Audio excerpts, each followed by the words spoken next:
Hello po, magandang hapon na po dito. Yun po ay magmimerinda na po ako. Kasi kanina po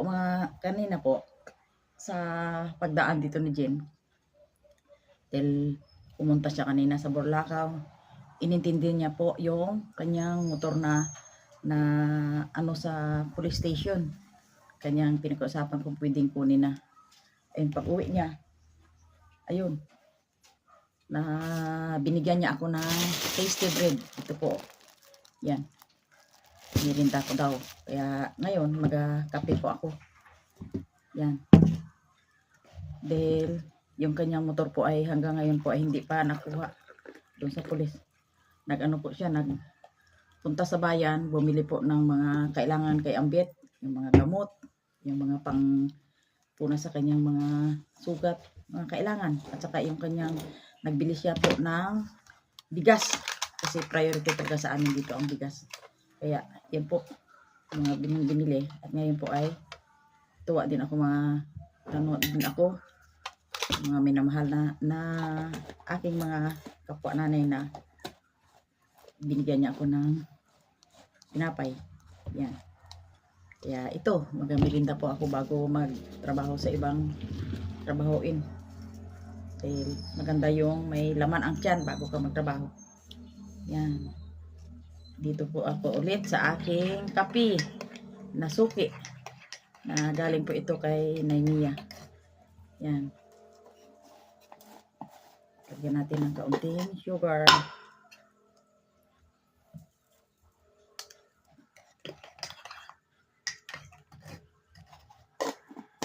Magmimirinda po tayo.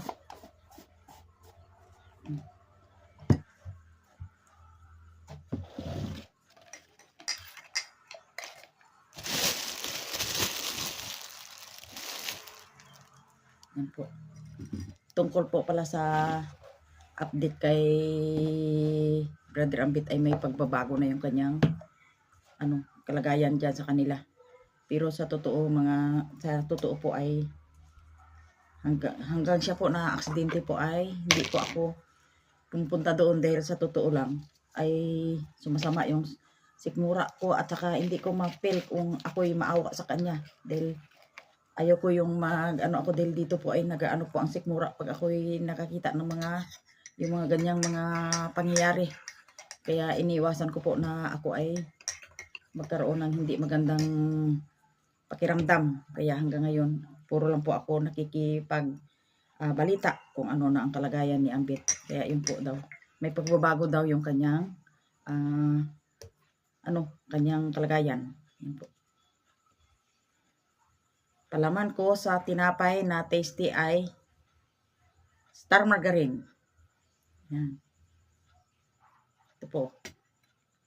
Kain tayo. Merinda tayo. Ayos.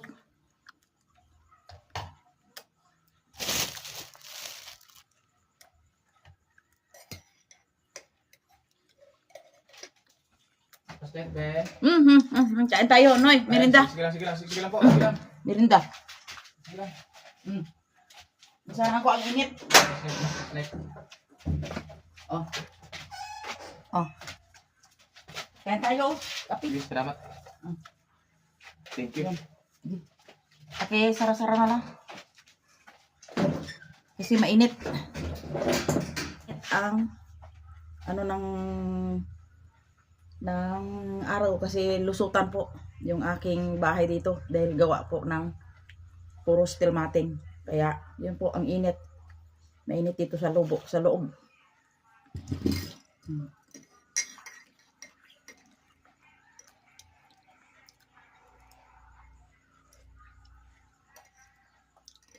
Nakamirinda po ako ng wala sa oras dahil yung tasting nga po na binigay sa akin ni Jim.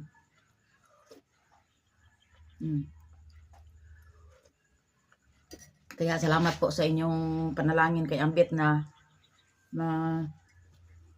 kamit niya yung full recovery sa kanyang sarili.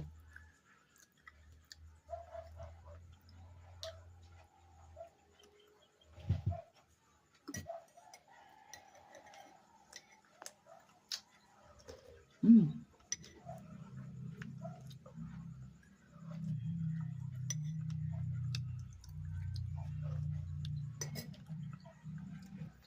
Sa amin po dito ay medyo nasarapan kami sa taste dahil bihira lang po kami nakakabili nito. Buti nga si Jen po ay bumili siya ng ganito. Shout out po pala sa nagtulong at nagpadala kay Jen ng pang ano sa kanyang pamilya. Salamat po sa iyo, sa iyong pagtulong at pag-alala sa mga anak ko.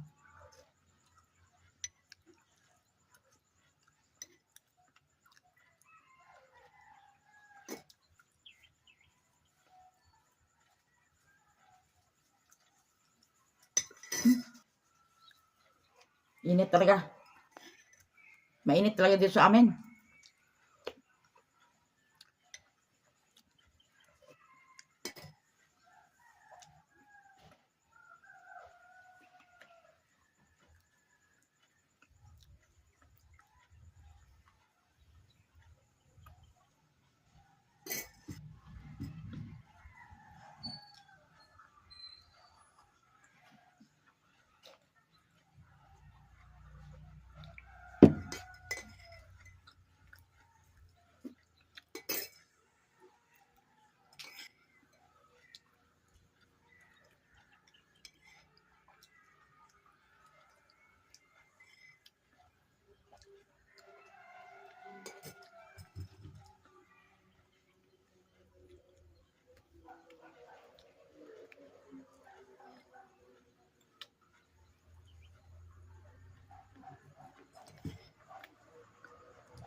Salamat po sa inyong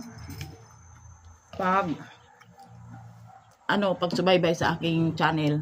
Next na naman po, mainit dito sa amin.